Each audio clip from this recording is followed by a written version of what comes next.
சென்னையில் நடந்துட்டு இருக்க ஐஸ்வரி கணேஷோட மகளோட கல்யாணத்தில் திரை பிரபலங்கள், அரசியல் தலைவர்கள் அப்படின்னு பல பிரபலங்கள் வந்து கலந்துக்கிட்டு வாழ்த்துக்களை தெரிவிச்சுட்டு வந்துட்டு இருக்காங்க. அந்த வகையில் இப்போ நடிகர் ரவிமோகன் பார்த்தீங்கன்னா வேறு ஒரு பெண் ஒருத்தரோட வந்திருக்காங்க. அவங்க ரெண்டு பேரும் ஒரே காரில் வந்திருக்காங்க, ஒரே காரில் போயிருக்காங்க, ரெண்டு பேரும் ஒரே கலரில் ட்ரெஸ் பண்ணியிருக்காங்க. இதெல்லாம் பார்த்தா நெட்டிசன்கள், மீடியாக்கள் பலருமே வந்து ரவிமோகன் ரெண்டாவதா மேரேஜ் பண்ணிக்கிட்டாரா அப்படின்னு பல பேரோட கேள்வியாக இப்போ எழுந்துட்டு வந்துட்டு இருக்கு.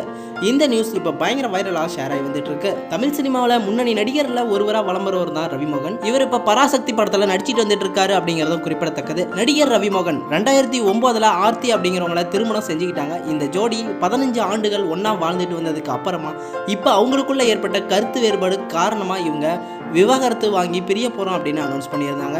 இந்த வழக்கு பார்த்தீங்கன்னா இன்னமும் நீதிமன்றத்தில் நடந்துகிட்டு தான் இருக்கு. இந்த நிலையில தான் தமிழ் சினிமாவில் பிஸியாவும் பிரம்மாண்டமான தயாரிப்பாளராக வலம் வரவர் தான் ஐஸ்வரி கணேஷ். அவரோட ஒரே மகள் பிரீதாவுக்கு இன்னைக்கு சென்னையில திருமணம் நடந்துட்டு இருக்கு. இந்த திருமணத்துல தான் தமிழ் சினிமா பிரபலங்கள் எல்லாருமே படையெடுத்து வந்து கலந்துகிட்டு இருக்காங்க. அந்த வரிசையில தான் ஐஸ்வரி கணேஷோட மகளோட கல்யாணத்துல நடிகர் ரவிமோகனும் வந்து கலந்துக்கிட்டாங்க. இப்ப அவரோட போட்டோஸ் தான் இப்ப சமூக வலைதளங்கள்ல பேசும் பொருளா மாறி இருக்கு. அதாவது அவரு ஒரு பொண்ணோட வந்து இந்த திருமணத்துல கலந்துக்கிட்டாரு. ரெண்டு பேரும் மேட்சிங் ட்ரெஸ்ல வந்திருக்க மாதிரியான போட்டோஸ் எல்லாமே வெளியாயிருக்கு. அதாவது ரவிமோகன் பாடகி கெனிசா கூட தான் இந்த திருமணத்துக்கு ஒன்னா வந்திருக்காங்க. ஒரே கலர்ல ட்ரெஸ் பண்ணிருக்காங்க. ரவிமோகனுக்கும் ஆர்த்திக்கும் விவாகரத்துக்கு காரணமே இந்த கெனிசா தான் அப்படின்னு கொஞ்ச நாள் முன்னாடியே பேச்சு அடிபட்டுச்சு. ரவிமோகன் அப்ப நாங்க ரெண்டு பேரும் நண்பர்கள் தான் அப்படின்னு விளக்கம் கொடுத்திருந்தாரு. இந்த நிலையில இப்ப இவங்க ரெண்டு பேரும் க்ளோஸா ஒரே கார்ல வந்துட்டு ஒரே கார்ல போறதெல்லாம் பார்த்துட்டு நெட்டிசன்கள்ல இருந்து பலருமே ரவிமோகன் ரெண்டாவது திருமணம் செஞ்சுக்கிட்டாரா அப்படின்னு பல பேரும் கேள்வி எழுப்பி வந்துட்டு இருக்காங்க. இன்னும் ஒரு சிலர் இவங்க ரெண்டு பேரும் ரிலேஷன்ஷிப்பை மறைமுகமா தெரிவிக்க மாதிரி இருக்கு அப்படிங்கிற மாதிரியும் பலரோட கருத்துக்களை தெரிவிச்சுட்டு வந்துட்டு இருக்காங்க.